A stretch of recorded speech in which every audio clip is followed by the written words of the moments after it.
That's Tunde Ajayi, who trains Anthony Yard. He used to play football. Judd, listen, no, I can talk for myself. Thank you very much, sir. I can tell you're a footballer. Just by listening to your voice, I know you're a footballer. Well, my son's at Palace at the moment, second year. All right, okay. Second year scholar. But I was just telling my son 5 minutes ago, you made me. I was John Barnes when I was a young man. I wanted to be like you so much. As long as you didn't get me in any trouble with a woman, that's okay. Pretending to be me. I had your picture. I had your picture on my wall. I was number 10. I was. Are you left-footed? I'm left-footed as well. That's what I Good said. lad. Listen, man. Andy used to have the wet look as well, John. The wet look, yeah? And the tight shorts. And the tight shoes. Yeah, the Jerry Curl and the tight shorts. As I'm talking right now, I'm watching your highlights. Nice. What a player. Listen, the good old days. That's when I was young and slim. Let me give you the round of applause because this is an honor for me. That's when we were young and slim. Yes, sir. A couple of weeks ago, we had Andy Colon, and our producer, that was his hero. And I'm saying, to get my hero on the phone right now is an honor, Mr. John Barnes. So yeah, but you're showing your age now. You're showing your age now, mate. I'm telling you. Anyway, Spencer, fire away. Listen, man, it was an absolute pleasure meeting you a few weeks ago as well. But I remember, like, when I was a kid, who was it? Ron Shillingford, who used to be the editor of The Voice. That's right, Ron, yeah. Of the editor of The Voice. Spencer, you're showing your age as well, mate. I am. Don't worry about that. But he brought me down to meet you at the Jamaica High Commission, and you gave a to the young kids. I was just a young professional fighter, and I was 23 then. Mm-hmm. And I remember, like, you were speaking like generically to the young people there, but it was more about, like, Tunde likes to ask every guest, like, what was your motivation? Yes. What was your motivation to do the stuff that you did, Mr. John Barnes? My father was always my motivation. Come on. Because my father always said to me, whatever you're going to do it with integrity, do it with honesty, and do it with commitment. Brilliant. So whatever I did, that's what and that's the motivation. And particularly in a team sport, my motivation was to do what's right for the team. As much as I may have been an individual player in terms of the way people thought, the perception they had of me, but my first and foremostly, my thought was, how can I help my team? Brilliant. So, the commitment was just to the cause, whatever the cause happened to be. Mm-hmm. Wait there. I've got to give you that, John, because that epitomizes what I've been saying for years. Don't be selfish, be selfless. Work for the betterment of the team. And yeah, but look, Spencer's a boxer, right? And even boxing, and people may think it's an individual sport, but you got your sparring partners. Yes. You know what I mean? You got your trainers. It's a team. There's no individual sport doesn't require teamwork. So anybody who's gone through any sport understands the value of what a team is, and a team is a community. A team is a family, and you can widen it to the wider community, to your family, to your friends. And that's what life's all about. Right. If we go back and we look at your time, like when you was out in Jamaica and you came to the UK, what year did you come to the UK, John? When my father was a colonel in the Jamaican army, and he got sent as military attaché. Your dad was second in command of the Jamaican army. So and he got sent. People think that John Barnes is like he came over from this Jamaican guy. No, John Barnes come from a steam. Yes. But my father, and it was, my family only came for 4 years. So we didn't emigrate. It was just a 4-year diplomatic post. He was a diplomat. Mm-hmm. And he got here for 4 years. And it came coming up to 13. And when I was 17, my father got recalled back. I got offered a scholarship to go to Howard University, a football scholarship, which I was going to take. Yes. And 6 months before, my first club, Watford, just saw me playing in Sudbury Town by West London by Wembley, and asked me to stay.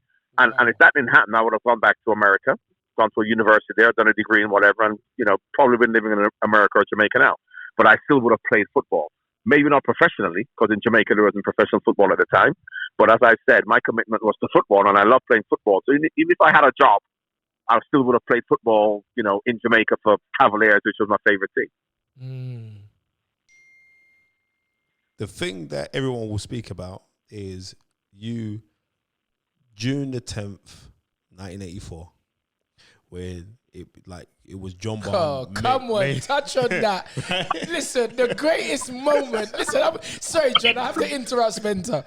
Just call it the greatest moment in English football.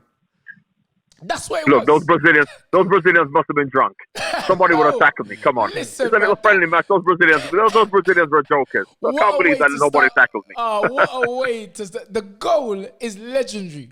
That goal, John, what was the feeling? That was my first English. That's my first goal for England as well. Your first 20 goal, years yes, old. sir.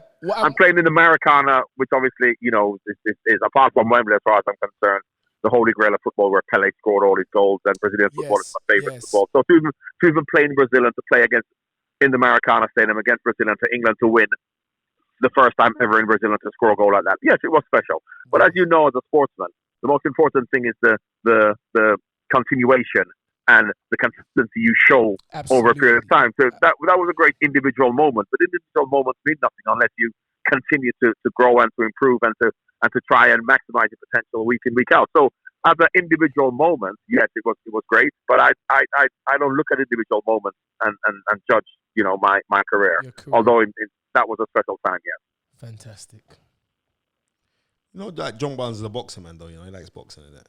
Yes, sir. Yeah. In fact, funny enough, I used to box at the YMCA on Regent Street. Oh, wow. I used to box, and I love to go sparring. I used to box for 2 years sparring, but I didn't like fighting people I didn't know. You know what it's like. You spar with your friends, and I box at the YMCA. But I can't go and fight somebody. I don't know who this boy is. I'm not fighting him. So I went training 2-3 times a week at the YMCA. Loved on the pads, sparring with the people who box for the club. But when you start talking about serious boxing as you do, and that wasn't for me. So, but I did like boxing. Have you got any favorite fighters? Listen, everybody loves Mike, and I love Mike Tyson. Come on, I love Mike Tyson. But I tell you what, that middleweight, welterweight division with Wilfredo Benitez, Tommy Hearn, Sugar Ray Leonard, Marvin Hagler, it was, and Mike McCallum, obviously from Jamaica, and Colonel Whittaker, Sweet Pea Whittaker. I mean, that was the golden age for me when you talk about boxers, and you had, particularly at that particular weight where you had so many good boxers. You might not even have been a world champion and been one of the best fighters in the world, but they had just such a wealth and a dearth of talent. And of course, from the point of view of obviously Nigel Benn, Chris Eubank that time, and Michael Watson, I went to the Michael Watson Eubank fight, the Ben and Eubank fight. I used to go regularly. And that's when it really brought it home to you, how dedicated and fit these people were. Because when you watch boxing on television, we all think, I suppose football's the same, we all think we can do it. But when you're ringside and you see how quick and strong and aggressive these people are, never mind, you watch it on television, you think, I like to have a little go. Yeah, that really shows you. Why didn't he throw the uppercut? You understand? Yeah. And of course, but that's where you talk about dedication being the most important thing in boxing. Yes, talent, but dedication, because one of my favorite boxers in terms of ability was Kirkland Lang. And Kirkland was a fantastic boxer.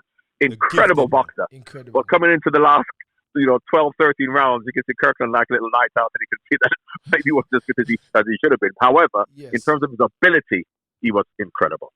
Absolutely. Kirkland Lang, I remember the night that he outpointed Roberto Duran, and for like 2 years, Don King didn't speak to Mickey Duff because he was looking, Roberto Duran was on his comeback trail, and he said, and then like Mickey Duff said, I've got a kid, you can put him in, and they put in Kirkland Lang. They flew him out, and Kirkland Lang boxed out of his skin.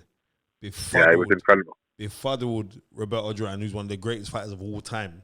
Absolutely, and I love Roberto because he was a warrior. Oh man! Talking about the greatest of all time, in 2016, you were voted by the Times, the prestigious Times newspaper, the greatest left footer of all time. So they could have had that many left footers, I can tell you. So all the good players must be right footed then. You're being too humble. Come on, John, man. But let me tell you. When things like that happen, and you look at it, the demographic of people who are voting are obviously people under a particular age. Because when you look at people like Stanley Matthews and George Best, people who played in the 70s, who may not have been voted because the people that age don't have to use the internet to get to vote. So I take things like that with a pinch of salt. We all do what we do, and we're appreciated or we're not appreciated. But it doesn't necessarily... So if I wasn't voted in that group, would I have done less than I did? No. And the fact that I was voted, have I done more than I've done? No. So things like that, I take with a pinch of salt. One thing, and it's nice to be appreciated. Yes, that's how it must feel. You must feel great to have that kind of accolade bestowed on you, regardless if you're humble about it or not. Absolutely. No. But the reality is that if that accolade had not been bestowed on me, would I have done any less in my career? No, I did what I did, and if people appreciate it, they appreciate it. No, you wouldn't. And as you say, it's a small demographic who have made the votes, and when you look at it from a broader perspective, you can say, what about the George Bests? Where were they? Because these guys. But of course, in 20 years' time, you have that vote again where people don't remember John Barnes. I won't be anywhere near it. But I still would have been the player I was. No. John Barnes will always be remembered. 40 years then. 40 years. Even 100 years. They're going to call you. Even 100 years. John Barnes is a living legend. Well, this is our year at Liverpool anyway. I know that's why you're all saying that. Don't worry, this is our year. And listen, my son's an Arsenal supporter. And I had to show him that, boom, we broke your heart. John Barnes, he broke your heart. I'm telling my son, you need to study the legends. John Barnes. Obviously, did you show him 1989, last minute when we lost? I bet you showed him that one as well, didn't you? We only did it with winners. Right. And then, again, you're just a great player and someone that I think all young people, Spencer's always speaking about it. He's saying that the young people nowadays do not study history. And that's a great thing which they're missing, a valuable part of their own careers that they're missing. And I think any young footballer, go on. Yeah, but I understand that. I understand looking at me. But think about when you talk about Clyde Best and Luther Bliss and Ricky Hill, who were playing at the same time as you, but earlier, the things that they had to go through to make me be able to do what I do. They should study them as well. That's the whole point. And I'm saying that's what history is. We can't just forget about you in 20, 30 years or 40 years. And, ask Spencer, tonight, after I get off the phone to you, I'm going to tell my son, who's a striker, number 10, number 9, study John Barnes because you're a legend. I'm just I'll tell you what he should study. Go ahead. Unfortunately, when we look at people studying and you look at what we think they do, what he should study is the commitment and the work rate and the 100%. effort and the humility for the team. 100%. That's the most important thing, and that's what makes footballers. Yes. Because when you look at Lionel Messi and Cristiano Ronaldo, what we see is how great they are. What we don't see is how hard they work. Yes. Monday to Friday, the training, teamwork that they actually put in. Because we just like the prettiest things that they do. But right. that is the end product. Yes. The hard work is what he does for the team. I was telling a boxer this just this afternoon. The glitter, the glam, it looks great. But it's the hard work. Get out on the road. Get out on the road on a run. Yes. Yeah. No matter what you say about my favorite boxer, I didn't even mention him, Muhammad Ali. Favorite ever, Muhammad Ali. And I'll tell you what, when people look at him and they think he's pretty and he does this, he does that, you see him in the gym training, you see him running, you see him when he works. And for that man to fight for as long as he did, when he's willing to go the distance, 15 rounds, when he's however old he is, and being able to do that, shows that, he has the talent. But when you talk about someone who's committed, absolutely fantastic. Right, John. Who was your idol in football when you was growing up? Well, don't forget, I grew up in Jamaica till I was like 13 years old, so I didn't have, and I loved. My dad went to the 1972 World Cup and came back with my first pair of football boots. Sorry, 72 Olympics in Munich. Came back with my first pair of football boots, Adidas Gerd Muller from Germany, and of course I'm living in Jamaica, and of course Gerd Muller, Franz Beckenbauer, West Germany are my favorite team. Then of course I've come to England. And when they asked me what my favorite team is, and I said West Germany, they said, no, you can't have West Germany. Some that in 1945, you better pick another team. Yes. But West German football I love. Franz Beckenbauer, Wolfgang Overath. Growing up in Jamaica, I just love West Germany. And of course, because and they won the World Cup against the one of the most talented teams in Holland, but West Germany won that because of their commitment and their determination. Never say die attitude. Yes, they had talent, but they're some of the biggest qualities that you need to be successful. So even from a young age, and my dad really instilled this in me, that forget about what ability you may have. You have to have the right attitude and commitment. So West Germany for me epitomized that. Sorry, I got to get you a round of applause, John. I got to get you a round of applause. Hey, John's a man. Like, I see, like, you're a very humble man now, John. Yes. Right? But when he said now, hasn't he always been humble? Well, he wasn't humble, but I'm going to fashion now because everyone knows I like to dress and I like to dress smart and stuff like that. Mm-hmm. But John Barnes used to wear some gums, bruv. Listen, that was the 80s. Looking back, and as much as we think our time, we all have our time. Yeah, some people in the 90s, some people in the 70s was cool, and in the 80s, I thought it was fantastic in the 80s. But looking back and being objective, 80s wasn't a great time for fashion. 70s was good. Never mind the flares and whatever, but 70s was good. And the 80s was when I was in my prime, and the stuff I used to wear was like, yeah, this is the best time. And looking back, but I think I can be objective now and say 80s was a great season. So I have to apologize for some of the stuff I used to wear back then. Yes, sir. No, what are you talking about? You had swag, John. You had swag. Well, it was swag in the 80s, but looking back in 2020 now, that's why I'm saying you're looking back in history, and the 70s was John, even looking back now. You can say the 70s was cool, but John, the 80s wasn't great. John, we live in a tech world. I've just typed in John Barnes outfits. I know, yeah. It's a good. I'll tell you what. It's a good thing. It's a good thing. This is radio. It's not television, is it? It's radio. I bet you can't even describe it. You can't even describe what I'm wearing, can you? I'm looking at like a black shirt. It's like a black leather number. Yes. I've still got that one now. What are you talking? I've still got that black leather shirt now. I'm wearing it to New York next week. Listen, I'm seeing some nice images. A brown leather jacket with a black shirt, jeans. You're looking sharp. I'm telling you, I've rocked triple denim as well. Don't worry about that. Never mind double denim. I've got triple denim. Triple denim. Yes, sir. John Barnes, you're the man. That is excellent. And it's been you give me a ring anytime you want, mate. Give me a ring anytime. 100%, man. John Barnes, big up yourself, man. You made Tunde's day, man. Yeah, trust me. Thank you very much, John Barnes. I'll tell you something to be a Liverpool fan from now on. Yes, sir. Yes, sir. Thank you very much. All right, mate. It's a pleasure. Thank you, See you later. Take care. Take it easy. Okay, bye. Remember to like, comment and subscribe to the Stamina for Sale YouTube channel.